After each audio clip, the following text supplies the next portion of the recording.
Hello everyone and welcome to Curriculum Night. My name is Bobby Harden and you are here in the wood shop. I figured I'd start us with a video because this is really what people come to Curriculum Night for is to see the wood shop itself. So I'm just kind of giving you a little circular view of what your kids are experiencing right now. It's a great place, albeit a little bit messy. We have an amazing shop here. Many of you don't know this, but the equipment that we have in here is equipment that they use in industries to make furniture and other quality items that you purchase.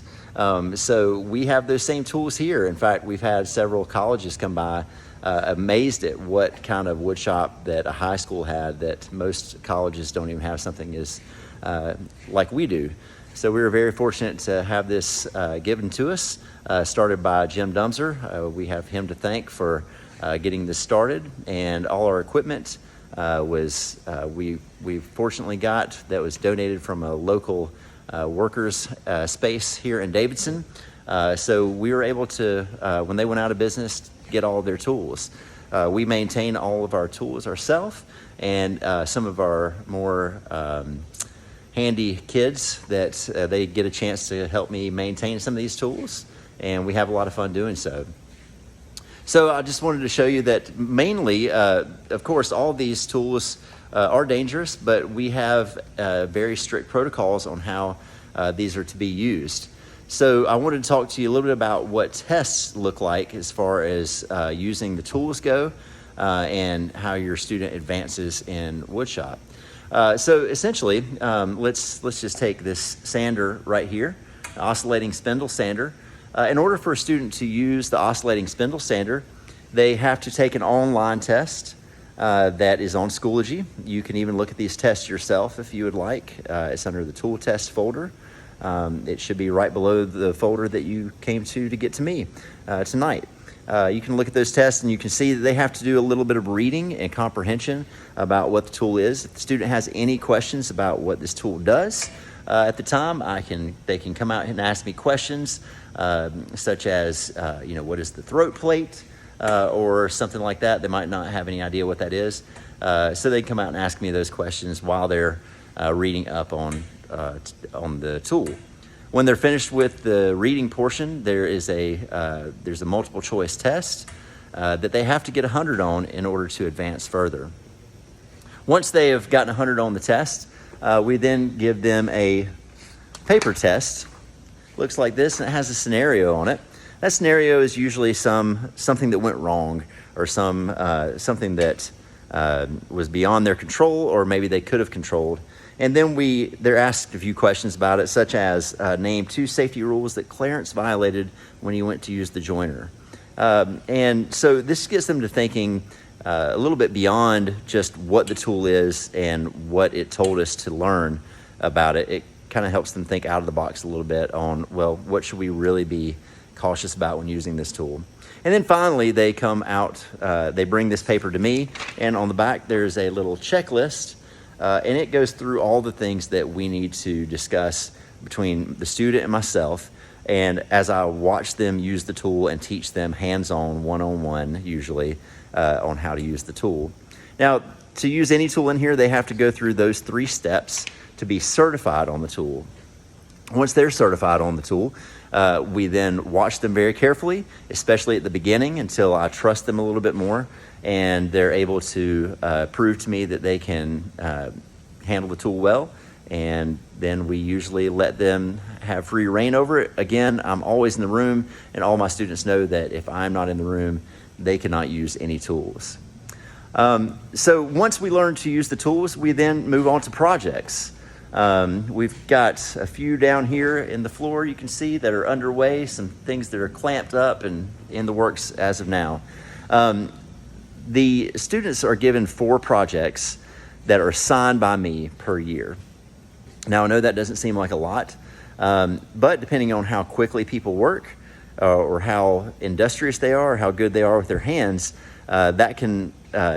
it depends on each person how they can handle that. So we don't rush people through woodshop because, of course, we want them to be as safe as possible. but I do have a goal of getting through at least those 4. There are 4 other projects that I would also like them to do, and those are optional, but they get to choose those projects themselves. So 4 are assigned, and they're very specific. Those projects help them to work through each tool in the shop, going through them methodically, one by one, so that they can complete their project. The other 4 projects are things that they come up with on their own, either through watching Instagram or looking on YouTube. Ideas from me. Sometimes one student will do a project and a lot of other people say, ooh, I want to do one of those too. Or sometimes parents suggest things. Hey, we'd love to see our kid make, this, which we try to help our students to be able to build whatever it is that they are looking to build. So ultimately, 8 projects is I guess probably the ultimate goal that we have. However, a lot of students get through 4 or 5. A few industrious students get through all 8, and that's great. These projects, of course, are graded. We do a little peer review session when someone finishes a project, so that we can kind of go over and say, hey, here's some things you could have done differently, or if you had it do over again, what would you do differently? And then I do grade them using a rubric based on some of the criteria that I've given them. So any grades that they receive will be on a rubric in Schoology that you can look at yourself. So that's how grading works. That's how our projects work. And of course, the most important thing here in the woodshop is safety. I can't stress to you enough how important it is for your student to bring in goggles. Most of you have. Some of you are still waiting on yours to come in. But if your student doesn't have goggles, please make sure they do. They will not be allowed to come in the shop without goggles. And closed-toed shoes, we also require those. There are a lot of things that we do safety-wise here to ensure that everything is okay. And that goes from checking it to make sure that sleeves are up and tassels are in, and you don't have any baggy clothing and hair is pulled back. But also, like I said, our testing is very rigorous. And we have the students have a very good idea about how to be safe on the machine before they even start using it. And then once we go with a hands-on approach, they're able to ask all the questions they need, and then they can practice with me as long as they want to feel comfortable using that machine. And even if they come to a point where they don't feel comfortable using it later on, they could tell me, hey, Mr. Bobby, I need a little refresher on how to use this machine. Or is there any way you can do this for me because I don't feel safe doing it? And of course, anytime a student comes to me with that request, of course, I help them through that. That being said, if there is a machine that you would rather your student not work with, please let me know. You can just shoot me an email and say, hey, I love for my students to be able to use these machines, but I'm just not comfortable with them using a chainsaw, which is something that we use in here. But if you have something like that you don't want them to use, please let me know.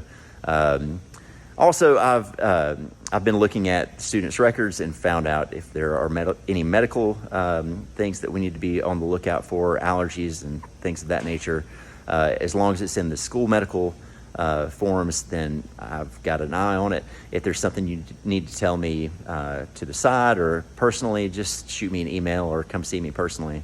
So anyway, that's Woodshop, and that's a little bit about how we work. I hope you've enjoyed your time with me this evening. Feel free to call or email anytime. I'll be happy to answer your questions. And I look forward to working with your student this year, and I hope they come home with lots of amazing projects. Thank you.